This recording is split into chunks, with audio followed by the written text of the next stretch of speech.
Hello and welcome to Hypotheticals. I'm your host and the voice of the Coburg Giants for people locked into Victorian basketball, Jez FM, and I'm joined by my friend at Hop Take Machine, Tom Nixon. What's up, my friend? Not a lot. You really almost made that shot. And the day, the podcast that you hit that, we're going to have some kind of celebration. So you need to load something up and get ready. Obviously not for today. That was in and out. That was really in and out. The game winner was almost there. But no, I'm going good, mate. Just loving the NBA. It's been so exciting. Just we were talking off camera just before. It has been one of the craziest starts to the season. The season continues to be wild. It's just been really exciting. Yeah, well, I mean, we're going to get into all that. We're going to be getting into teams that are underperforming, overperforming. We'll be getting into our segment Rhyme Out, where we bring a bit of poetry to the NBA. And we'll be doing Worst Fake for people that love First Take. We're going to be hitting that even harder on Hypotheticals, where we like to have a sideways look at the NBA. But first, Tommy, let's start with Heat Check, our most common starting segment.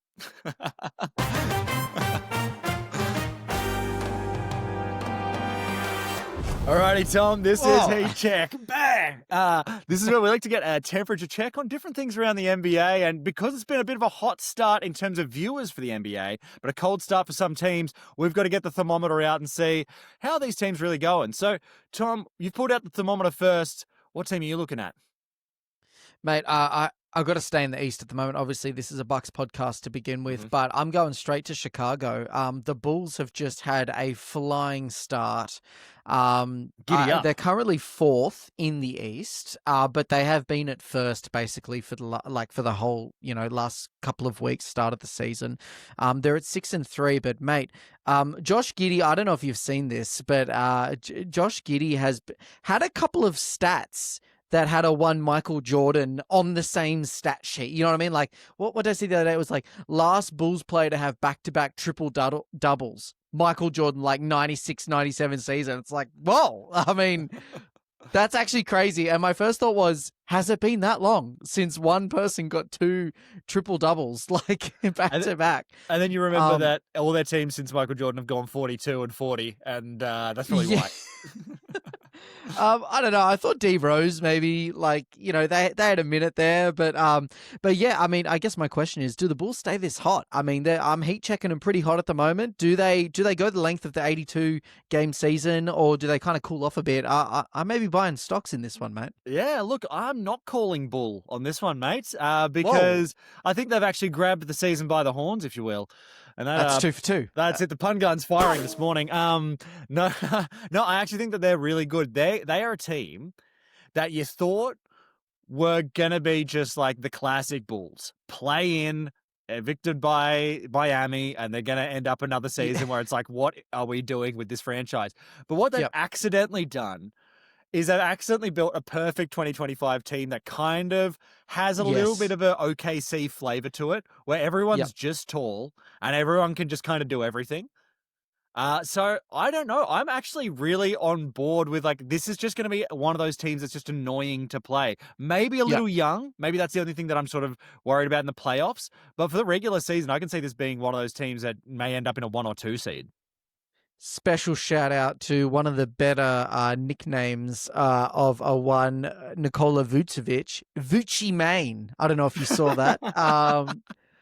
But man's hit a game winner the other day, and the Bulls commentary team are also kind of fire. So also special shout out to them as well. But I think they're definitely overperforming at the moment, but I think that they may be able to keep it up. Maybe not first seed, but I think I can see them a top 4. I could see him top 4. The only reason I'm saying number 1 seed is because this feels like a team that's gonna care when other teams don't. I think just to kind of quickly dip onto the Clippers, which I didn't actually intend to bring up, but if you look at the disaster class of a season they're having, when you actually watch the games and you go like they're the oldest team in the league, and it reminds us of seasons past with the Milwaukee Bucks. Doesn't it? They look like the oldest team in the league. If a team is willing to run on the Clippers, they are going to win. It's just that simple. Like, I mean, I love Brook Lopez, but man, on the Clippers, I'm like, and look, I think Brook Lopez, great all-time Buck, an amazing teammate. But Yep. he's definitely in the twilight of his career, and some of these younger Absolutely. teams are absolutely cooking him. And that's not his fault. The dude has the all-time points for the Nets. He doesn't need to be excellent at defense out on the perimeter anymore. But yeah, they look old. And the Bulls are like the inverse of that. They're like no stars and just want to run and just play for each other. So yeah, no, I can actually see him having a really strong season. No one can criticize you for not doing your research into the NBA. If you're watching Clippers games, that is a long-suffering NBA fan. So we should move on. And speaking of long-suffering teams, do you have a team that's underperforming at the moment that you've been watching Yeah. or not watching? Yeah, well, look, I thought for this season, we had a huge start to the season. I don't know if people saw a bigger start to the NBA season in terms of viewership in 15 years. The stat for 15 years was a bit weird. They were like, if you start the season on 2011 Christmas Day, which I was like, why are we doing that? But anyway, doesn't matter. Okay. Let's forget about all that. It's still a huge start to the season. That's exciting. Yep. So I was like, you know what? Let me jump into different fan bases, see how they're all kind of going. Like I was like, Oh, let me no. dip my toes into different subreddits. So I started with the Washington Wizards because I was like, this is a team that's not doing well. I like Chris Middleton. And they're actually accepting their lumps. They're like, Their cup. hey, anytime that something good happens, hey, Bub Carrington had a great game. They're happy with what's going on. A team that has a very similar record, but is not happy. And their subreddit certainly reflects that, is one Dallas Mavericks. And I just wanted to pick out some highlights of what I've picked up from there. So if you go over to the Dallas Mavs subreddit, it's a bit of a disaster class in a public mourning session.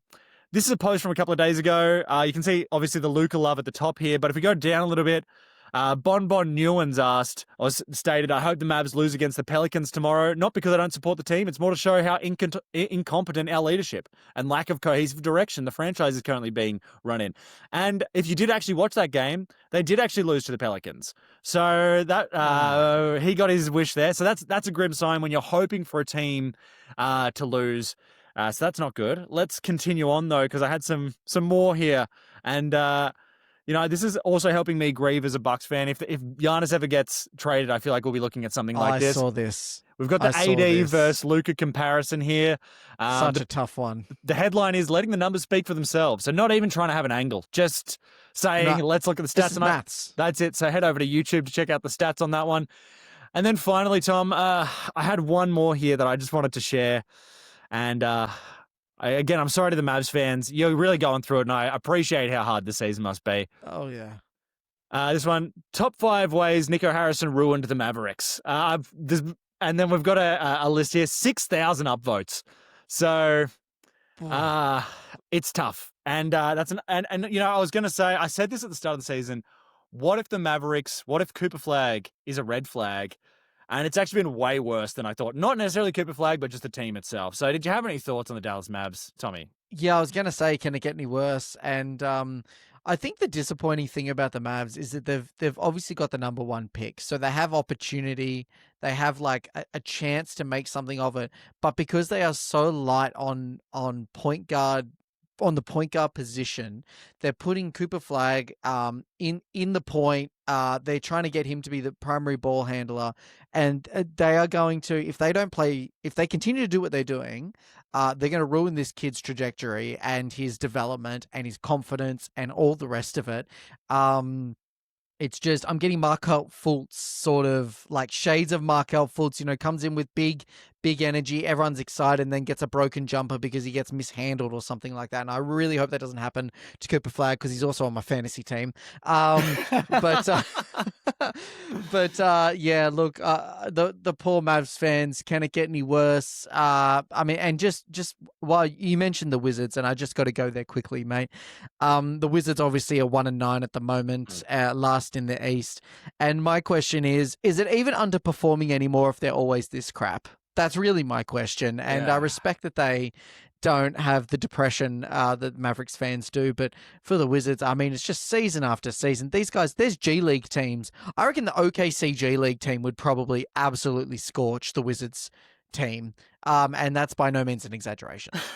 There's a few arguments for relegation in the NBA, and the Few. Wizards are in them. I think if you haven't made the playoffs in 10 seasons, I think something has to happen. I don't know what, but there has to be something, because it's just unfair to your fan base. 10 years is a long time to get your picks going, to work something out. If nothing's happening, I think we need to move on. So yeah, I don't know. The You know how Wizards. there's like second apron fines and that kind of thing? This is like the opposite. Yeah. Like you're underperforming. You've got no one to pay because everyone is absolute cheeks.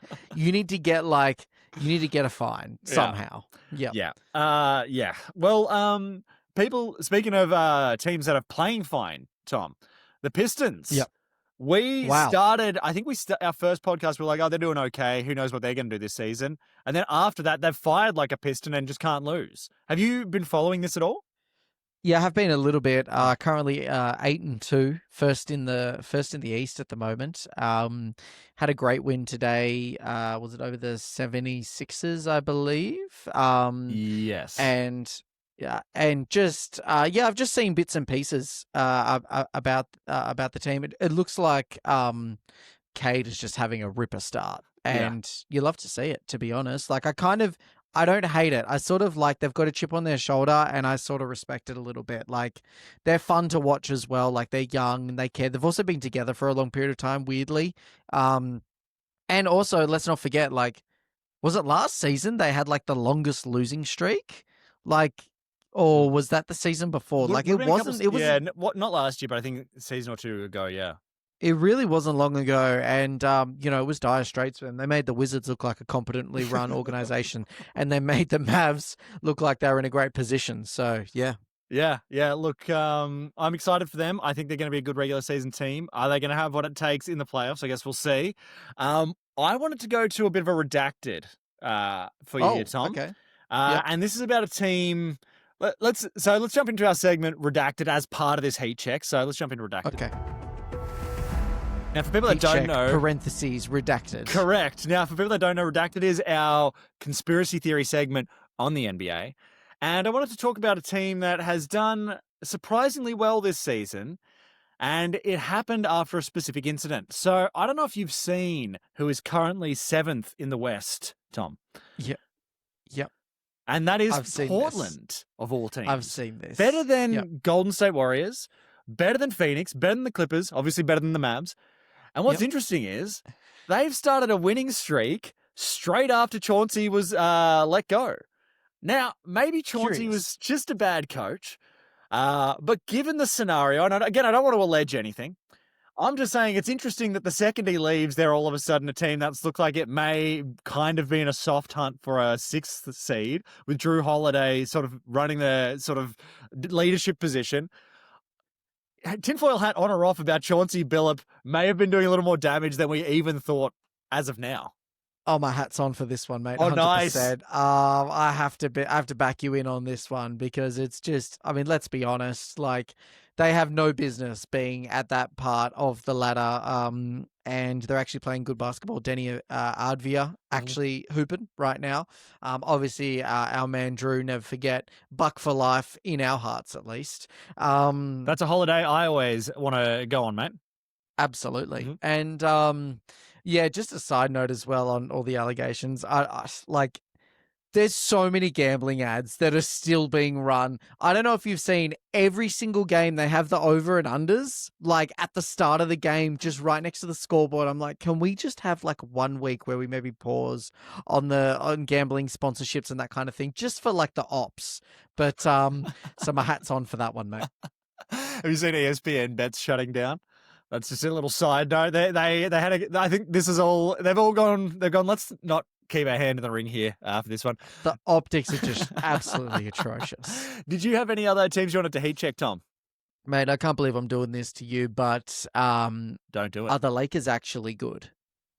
Are the Lakers actually good? Obviously, LeBron yet to debut. He's been out a little bit. Luka's been on and off. He's back. Austin Reeves has been absolutely lighting it up. For those who are not locked into the Lakers, which I completely understand. An insufferable organization, have to put it out there, but they are 7-3, currently fourth in the West, sorry. And yeah, they've actually not been an issue at all. They've had their playmakers come and go, and dominating he's been his namesake, and Rui Hachimura doing more than the Tony Snell minutes out there of just getting cardio. And I don't know what has possessed me, mate, but are the Lakers actually good? That's all I got to ask you. You're buying stocks on the Snowtime Lakers. I may be. Wow. I may be. Wow. Well, okay. I don't know, if I'm being honest. I still don't know. And I'll tell you why. It actually isn't to do with how they've done this season. It's got to do with the fact that every time I watch them, DeAndre Ayton makes the mistakes that I thought he was going to make. He does. The entire, and I don't know if it's just when I'm watching him, but every time I'm watching him, it's like I'll see him get the ball at the elbow, and Luka's defender will come to double him for some reason, and he just won't see Luka. And I'm like, I don't know how. How do you miss that read? Like, where's the defender coming from, dude? Like, he's the best player on the court. Yeah. You got to give him the ball. Or he's like, he'll just drop a hook shot a little short or something. It's like, this is the Ayton I remember. So I don't know. There's part of me that's like, I think DeAndre Ayton is like a seventh man in reality. And petition for a new award. Yep. Yeah, that's it. Seventh man of the year. But I think the Lakers have to use him like a fifth, like a sort of starting guy. And I just don't. I don't know if it's going to work. I don't know. I'm a bit nervous. I'm not buying stocks on the Lakers, to be honest, dude. I don't know if you saw this, but one of my favorite part about the Lakers is I feel like every third or fourth time out that JJ Redick calls, he is absolutely flaming them for not rotating on defense or doubling when they shouldn't.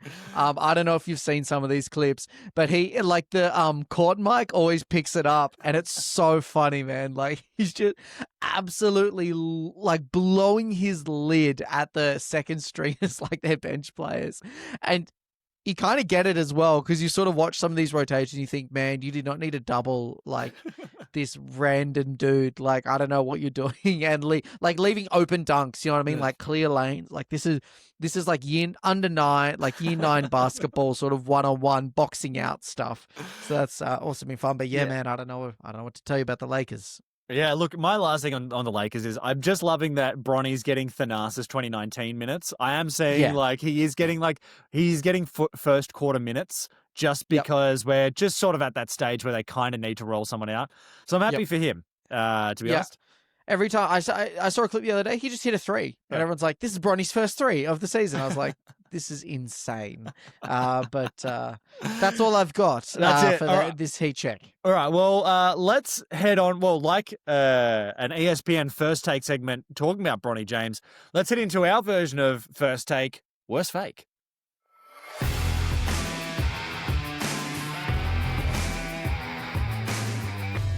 Alrighty, tell me, welcome to Worst Fake. Exactly like First Take in every way, except we don't know what segment we're going to be talking about, and we don't know what side of the argument we're going to be representing. So we're going to bring the energy of First Take, the enthusiasm, the emotional nature of basketball analysis, but we have no idea what we're going to be arguing for. Tom, how are you feeling this week about Worst Fake? Oh, feeling great, mate. You know, I've got an absolute doozer for you. And I think it's really based in reality. I caught this one on the internet, and it's been just a bit of an earworm, brainworm. It's just been sitting in the back of my head, and I just had to throw it to you. So can I serve this one up for you on a silver platter? Because I think that you're really well positioned to take this. All right, I'm ready. I don't know if you've seen the Jalen Green sort of situation recently. Okay. Man has got a pretty serious tattoo on his back. I don't know if you've seen that. He's also recently started his season. He was injured. He's just come back for the Suns now. So he got traded, obviously, in the offseason. This is your worst fake. That Jalen Green and Devin Booker are the best starting backcourt in the league right now. And I need you to defend that somehow. Good luck. Well, okay. What does a big back tattoo of someone's face say? Commitment. Okay? More than anything.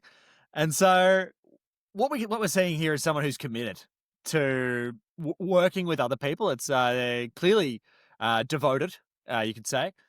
And so Jalen Green and Devin Booker are an elite backcourt. If on the Jalen Green side you don't like hamstrings, and if on the Devin Booker side you don't necessarily love winning seasons, they are. If you want a bit of showtime, though, I think they can kind of deliver that. They're both not afraid of the final shot. And Devin Booker, that's fair enough. Jalen Green, TBD. Yeah, I don't know if you saw Dylan Brooks is also on this team. He kind I of, did. if you wanted to kind of go this way, is Devin Booker the MJ? Is Jalen Green the Scottie Pippen? Is Dylan Brooks the Dennis Rodman? That's what I'm saying. Let's talk big three. Let's That's a start long thinking about it. bow. If I've ever, That's if I've ever seen one. 72-10. Let's see it happen. No, I think, look, I think this is going to be one of those classic things. I'm going to give them the easy way out. That Jalen Green looks like he's just going to be hurt all season. I actually watched him get hurt yesterday, same hamstring. I'm just it's going to be one of those ones where it's like the Brooklyn Nets, what could have been, and Devin Booker's going to get asked for a trade next summer, and that'll be that. Devin Booker wins the award for most empty calories for longest as well. People forget how long he's been on the Suns his entire career, which is like 8 years at this stage. Like it's a long time. It's going to be longer than that, dude. I feel like it might even be longer than that. I feel like it could be. We're just gonna have to fact. We're going to have to this, get in right? there. Okay, first season 2015-16. Goodness gracious! So Yeah, he is in his 9th season. That is just incredible work. And what more needs to be said? Empty calories. Well done, well defended, and I think a worthy worst fake. I did my best. Look, Tom, I feel like this one is this feels very first take. Okay. And so I have seen this being said, and so I feel like this is just an all-timer first take. Let's go, baby. You just have no idea what it is yet. And so here it is. Right. Tom, the Lakers are currently in the 4th seed in the West.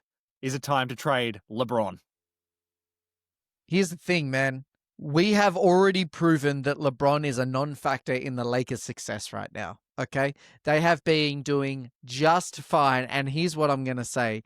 There's a new James in town, and his first name is Bronny, okay? Let's see who's getting the minutes on the winning team right now, and it's not LeBron James, it's Bronny, baby. I just think, it's time to move on. This is Luka's team. This is Dominaton's team. This is AR Fit. Like, this is Austin Reeves' team. Like, these guys are doing just fine with our grandpa LeBron. He can go and sunset it somewhere else. Sign maybe a 1-year deal, bring in some money to maybe the Wizards or something, get some sort of MJ energy going on. But I think Lakers, it's time to move on. It's time to move on. Wow, good work. I mean, you really sold that. How much do you actually believe that, Tom? I do think that he is in a bit of a identity crisis.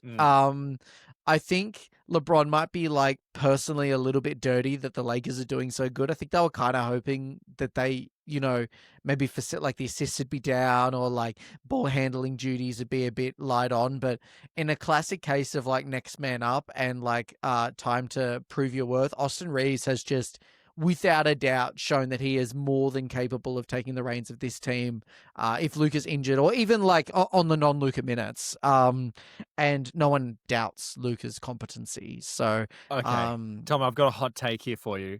Go. Do you know what the Ewing theory is? No, what's the Ewing theory? Okay, so the Ewing theory is that the New York Knicks, obviously when they had Ewing, they were a really good team, number one seed a couple seasons. But there was this thing that when he was injured, they played better.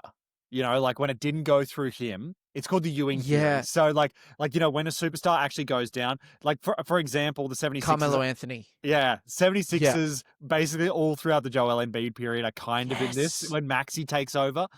And so anyway, it's called the Embiid theory. I mean, not the Embiid theory, it's the Ewing theory. So could be called the Embiid theory. So my question is, how much is LeBron a candidate for the Ewing theory with the Lakers this season? Like, is there a chance they get worse when he starts playing again? Yeah, potentially, because everyone was the same thing that happens with the 76ers. Tyrese Maxey goes back to being like the third option. And he's actually proven, again, he's just fine being the first and second option. So, yeah, I think LeBron, like maybe 4 years ago, they would still really struggle because they're really relying on him. But man's 41. Yeah. I don't know what to tell you. Well, I don't know either, mate. And that's going to lead us right into our open mic poetry segment about the NBA. Everybody put your snaps together for Rhyme Out.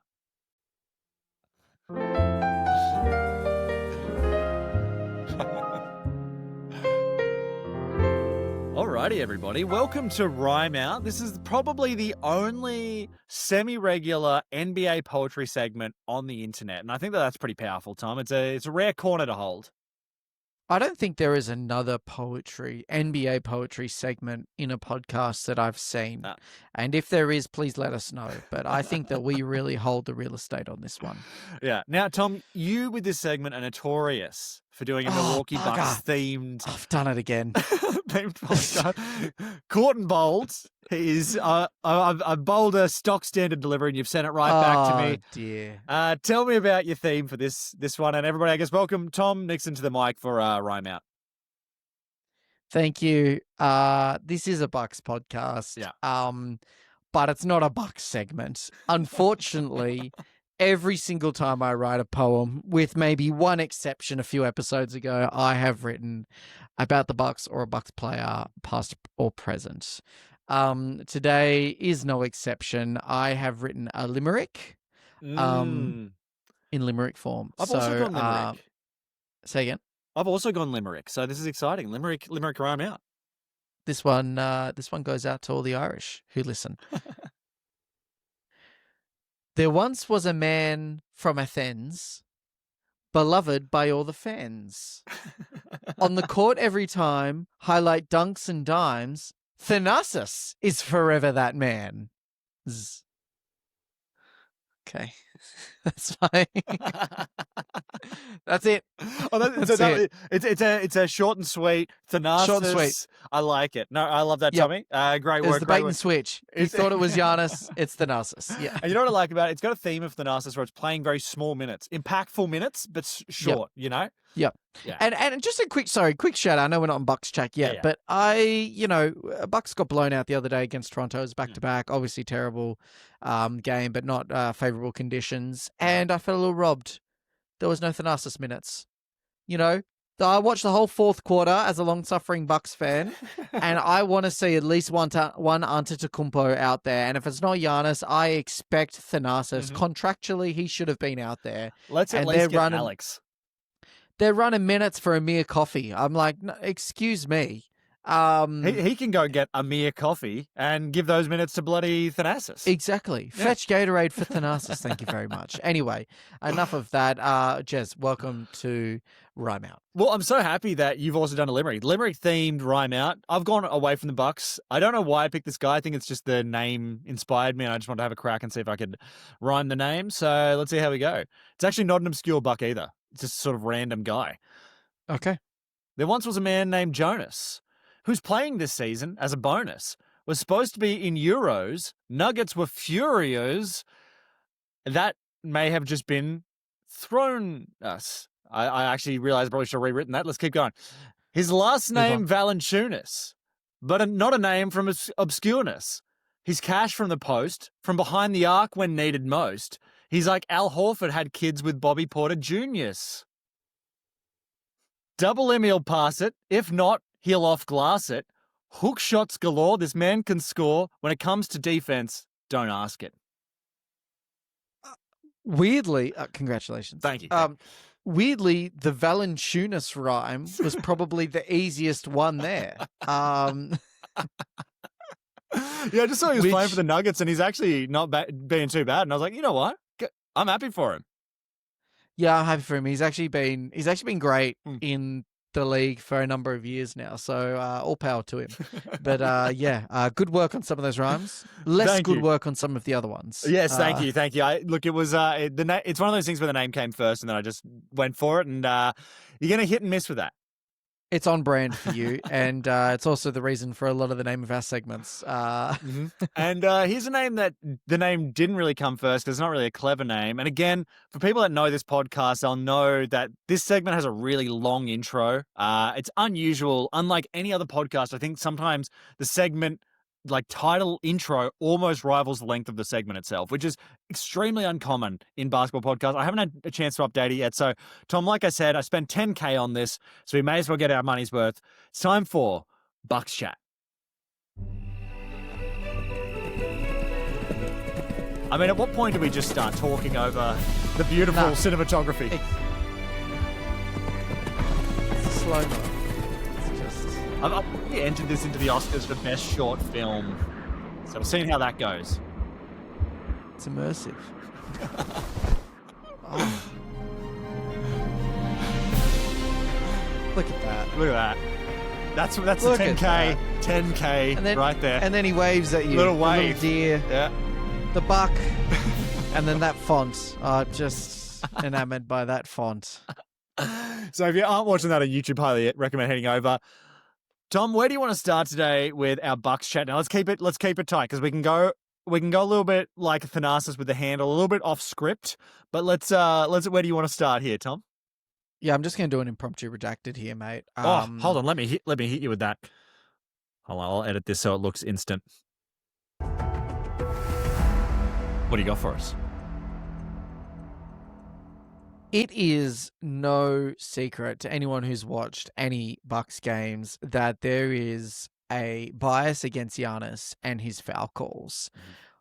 I don't know if you saw, I think it was the Toronto game. I literally heard him get slapped. I heard the skin on skin right under the basket. Play on. No worries. And I just think the NBA, like, everyone complains about flopping and stuff, and Giannis never flops. And honestly, this is why people start flopping, because Giannis is getting hacked. He's actually getting hacked every single time he comes anywhere near the basket. And I just think it's a rip. And I think that maybe if he played for another team, not a small market as Milwaukee, he'd be getting those calls. I'm looking at the Lakers, the Knicks, Heat, Golden State. I just think, my tinfoil hat has never been off, mate. I'm dying on this hill. So thoughts? No, look, the tinfoil hat's definitely on, and I think the thing that I sort of, it's definitely Shaq from the early 2000s reffing, where it's just you can just really you can rip through both his arms, and that's just on because he's just the thing. It's unfortunate. It is to some degree a compliment because it's basically a reaction to the fact that actually no one can stop him anymore. This is the best season he's ever played, and there's honestly no way. Like it feels like I don't know what happened to people building a wall, but it seems like they've just stopped now, and he is just feasting. Part of me is like it's the fact that he's being so dominant. But it is ridiculous. Like there's at least a player game where someone just trucks him and it's play on. Yeah, they just actually just wrap him, tackle him, push him out. But he's having an incredible season. Yeah. So anyway, that's my very short. That's all I've got to say on that. And back to you. No, let's stay on that. This is not as conspiracy theory because he is actually starting to get some love. But when it comes to the MVP, let's be honest, it's Giannis. The man. Absolutely. Yeah, thanks. It's been a while thinking of that, and I was really waiting to unload, and glad I did. No, I think when you look at how he's actually playing this season, this is easily the most dominant he has ever been. It is like Shaq meets Sean Kemp or something. What he's doing this season, the biggest change that I'm seeing, and I don't know if you're feeling this, is that when he gets the ball on the elbow, which is like his favorite place to kind of get it, every time now, that is basically a bucket because it's an arm wrapper. It's like a fake one way, arm wrap around the other way, and it is a dunk. And the person can't come across quick enough to help. It's like a dunk every time. And if they double him from there, it's an instant pass, and everyone's shooting so well. It is. I've never seen him where, usually in that position in seasons past, that is a mid-fade. And that was the game winner the other day. It ended up being a mid-fade. But in general, that is 2 points now. And because he's kind of out of the paint, it just makes defenses kind of struggle. So I don't know what you've been saying. To go the other way from what you're talking about, how good he's been this season, like, where are you at with that? Yeah, dude, he's just been looking so good. It's well documented my love for Giannis. I just think he's been opening up other players. You know, you've got people like Ryan Rollins now who in the pick and roll, they're so worried about Giannis in that pick and roll Mm. that I don't know if you've seen this, but Ryan is just getting like open, kind of that Chris Middleton range, like open, short, like little middies. And they're cash, and they're not even checking him because they're that worried about the lob. And Mm. I just think that he can basically keep running that all season, and he'll get like the easiest 8 to 10 points of his life just running that pick and roll. Well, speaking of, let's look at a meme I made this week. We don't usually share memes made, but here's one. Uh, so this is obviously a lovely little thing. It's how it feels to be a Bucks fan right now. And my question is, Tom, what do you think of the name Freak and Roll for these two? I thought of that the other day. Yeah, I like it. Okay, It's good. good. Good. All right. Yep. Great. Yep. No, I Done. think Ryan Rollins obviously on track for most improved player, but the thing about him that is really good is that he knows when it's his time and when it isn't. And that Yep. is like we haven't since Chris Middleton, we haven't had someone who understands their role in the Bucks offense alongside Giannis like this. And that is completely changing the game. His defense has just been great as well. Mm. That wingspan is crazy. He's getting steals. He's young. He's really green, and it's kind of feeding. I think it's working in his favor. It's almost like he doesn't realize the stakes at the moment. But I'm really excited for him to keep having a flying season. He's really taking the opportunity left by KPJ, I think, by both hands. Really taking the bull by the buck by the horns, shall we say. Now with KPJ, this is a little inside the Bucks thing, but for people that aren't following the Bucks heaps, KPJ's been injured, and so Ryan Rollins has got the start, and that's where this explosion's come from. What do you think about KPJ when he comes back? How's that going to fit with Ryan Rollins? And if you had to start one of them, who are you starting? I'm still starting Kevin Porter Jr. Okay. I'm still starting him. Yeah, I think that was the plan all along. They may give him a game or two off the bench just to warm back up. And get some reps. But yeah, I'm definitely still starting him. I think he does have the experience. I think he's his decision making still a bit better. And Ryan, I think will actually thrive more in that bench unit. And he just needs more time. He's kind of been thrown into the fire a little bit, which has been great. But I don't think that it's wise to take away those minutes from KPJ when he's ready in his return in about 3 weeks' time. All right. See, I don't know, because part of me is like, when I'm looking at Ryan Rollins, I'm seeing the future of the Milwaukee Bucks franchise with AJ Green. I don't know how you're feeling, but that's like how, when I'm looking at them, I'm like, where I see the future going post Giannis is like a defensive shooting team, basically. Like that's the framework, and these two guys can be two of the key parts of that. Yeah, so I don't know. So part of me wants him to get the time, but then I also don't know what that would do to KPJ's confidence, and I think we need him to be as confident as he's been. He needs to be chucking up shots to feel confident in the role. So I kind of agree that from a logistics perspective, probably keep him as a starter. Yeah, mate. And speaking of defense, I wanted to issue a partial apology to one Kyle Kuzma, Kuz Control, Yes. as he's been known. He has been getting the defensive assignments. He has been playing really well. He is so in his role off the bench with that cheeky 10, 15, 18 points. And in my head, I'm like, don't change. Like, it's working. Don't get too cocky. Don't get too in your, like, feeling yourself. But I'm really loving Kuz. He's been picking his shots right. We had that, we heat checked him earlier. He's picking his shots well. I agree. And I think this is a sort of testament. Look, this is also apology. I've got a hand. Doc's actually been coaching well. Like, I actually think he's getting the most out of everybody to some degree. Like, not everybody is playing perfectly, but everyone knows what they're doing. Like, that's where I have felt like in the past we've seen sort of clunky teams. I actually see on this team, like, I feel like everybody knows what's going on, and it all makes sense. And when our bench unit comes in, our offense is still clicking.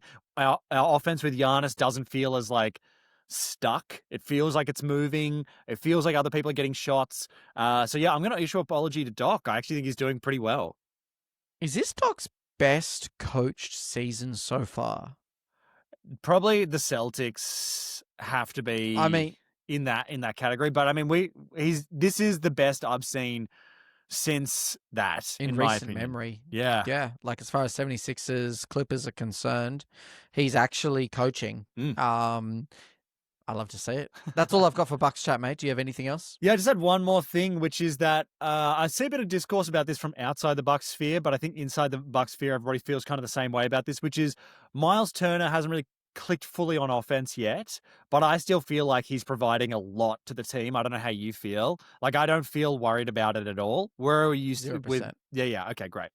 Yeah, he dropped like 23 points the other Mm. day. Season high. Obviously, it's not crazy. I don't know that he needs to be scoring crazy amount of points. He's hitting the threes he needs to hit. He's been off the dribble a few times. His defense is really locking us down. Mm. And I think he's had a really good start to the season. So I think it's just like dirty Pacers fans trying to, get one in because they're just filthy and they're like 1-8 at the moment, and they are the sorriest fan base, man. It's hard yakka. Well, okay, no, let's do an argument. Sorriest fan base, because there's actually a few. And I think Oh yeah, just to do a quick heat check, who's the sorriest fan base? I'm going to give you three, and then you tell me anyone else you kind of want to throw in there. So yeah, I want to throw in the Pelicans, the Mavs, and the Grizzlies. And I'm just to make the quick case, Pelicans don't have their pick this year, and it is looking very rough. So I don't know oh yeah, like that team, I don't know what's going on. Mavs, I think, is pretty similar situation, and the Grizzlies, Grizz. Ja Morant, he's quit on the team, but then he's stuck on the team, and we've had these before the Jimmy Butler seasons.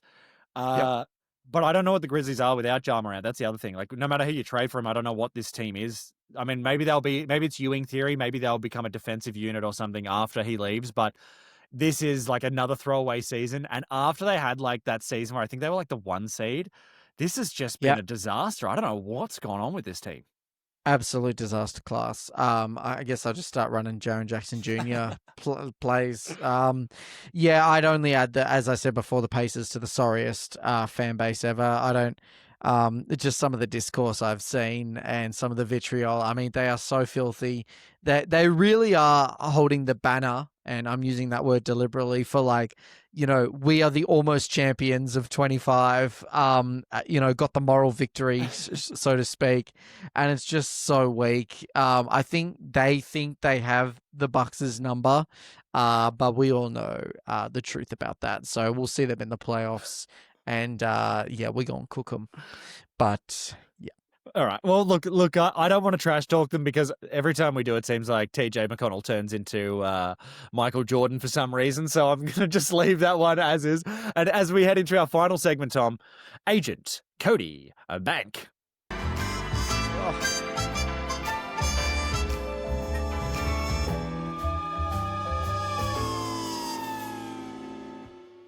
so welcome to Agent Cody Bank, and this is one of our more unique segments. Obviously not in any way affiliated with the Frankie Muniz classic film in the early 2000s, Agent Cody Banks. We are here as agents to try and get the bag for a player, a coach, an owner, maybe even a franchise. And we've been talking about the Sirs, we've been talking about the Yes Sirs, the Pacers, and they are a sorry team. And I've got a wrongin' for you, Jez. I don't know how I've been made aware of this, but apparently I'm locked into Pacers signings and waivings, and they have recently waived 3-time NBA dunk contest champion Matt McClung. Not sure if you're familiar with this man's game, but he is currently in the running for most waivings from a team. I think he's second only to Dennis Schroeder. Shout out to that man. I think played for like 4 teams in 1 season last year. Ripped your career, bruv. Have fun on the Kings. Sorry, couldn't help myself. I need you to get Matt McClung the bag because this man adds value to the NBA. I'm not going to go. I could go. I could do it myself. 60 seconds on the clock, please. I need you to get this man some money. Go. Alrighty. Well, look. Luckily, we've dialed in the GM here to hear this because I think it's important. Waiving Mac McClung is going to be one of the biggest mistakes the Pacers have ever made. I'm going that far. They should have McClung onto him for a max, in my opinion. So, even though his name's Mac. Look, here's why. Mac McClung is an all-time tanking team point guard. First of all, he's not going to put up stats that you really care about. But I think his whole thing is that he's like 5'9" and he can absolutely throw it down. Why aren't we just running one highlight play a game, LaMelo style? Like, keep the interest in the Hornets via LaMelo. Keep the interest in the Pacers via a one pick and roll a game with Siakam. McClung throws it down. If you want to go to Mac 10, mate, go with Mac McClung. This is a tanking team's delight. Don't waive him. Save him. It's Mac McClung. I actually think I like fully like not ironically agree with this whole take. Like seriously, this should be on First Take. Like this man puts bums on seats. Yeah. Literally has done it for 3 years in a row at probably the sorriest like all-star weekends we've seen ever.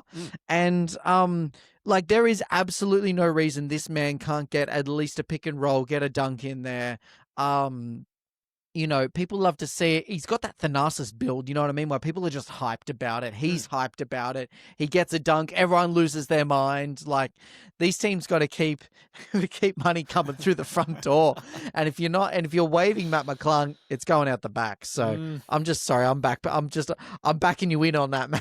No, thank you. Back in the Mac. All right. Well, here, Tom, for you, I'm going to take a different tack from the Mac. I'm going to a player who's making their fan base feel a little grisly. We're just talking about him. This man has gone from hero to zero in the town of Memphis. I want you to get us the bag for none other than Ja Morant. Now, this is an easy one, baby, because here's the thing. We mentioned Jimmy Butler before, and it's the same thing. He's just in a bad situation, okay? He just needs to be surrounded by the right people and not by guns. And the reality is that he's just trying to force his way out. So it's a bad look right now, but with a good signing, a little bit of money, and maybe some good role models around him, he needs a couple of vets to kind of put their arm around him. This man can revive your franchise. I wouldn't say I'd say Ja. Let's go. I can see him fitting in any system. He's got that athleticism. He's got that float game. He's got that clutch gene. He has not been able to shoot it well, but he doesn't need to because he can dish it. So I think that, go for Ja. Same joke twice. Well done. My favorite thing about that was clearly when you hit us with the Ja line at the 10-second mark, that was meant to be the end, but then there was still just a little bit of a window left. Where you still had the time, and I appreciate you winged a few things there. Didn't wait that as good as I wanted. Sort of, it came into my head. And like when you freestyle, I don't know if you freestyle rap a lot, but when you freestyle, you got to have that next line in your head. I got it, and I needed to keep it in the back, but I was just too excited, and I just dropped it too early. You have to. A couple of bars too early, but man, what's happening with Ja Morant? This dude was like face of the league. There were MVP conversations. They were first. I'm fine in the West. Since he said I'm fine in the West, it has been some kind of a cosmic lesson learning, striking down in humility. Like I reckon that was the turning point. I didn't even think it was the guns thing. It was the I'm fine in the West. Man. Well, I guess they don't want more Rant, they want less. And I guess we'll have to see how that goes. Do you think he's traded this season? Yeah, I think but I just don't know where to. I don't know who takes a punt. Maybe he goes like the Pelicans or something, and they see a Ja Zion sort of pick and roll or something. But I don't know if they can afford him. Like the Pelicans have any assets to give. Like, do they just do a straight change of scenery? Zion for Ja, change of scenery. Let's just hope and pray and see what happens. Like, I think they've done that with. Yeah. No, go on. No, you go ahead. They've done that with the centers. I think it was like the Steven Adams, Valanciunas. Yeah. I feel like that trade has already happened. So they've got each other's numbers. Yeah. Oh, Tom, did you have anything else you wanted to leave anybody with? No, I think that's it. I think it would be a clean fin and go the Bucks. It's been good, mate. It's been real. Yeah, it's been real. Well, as always, mate, Finn.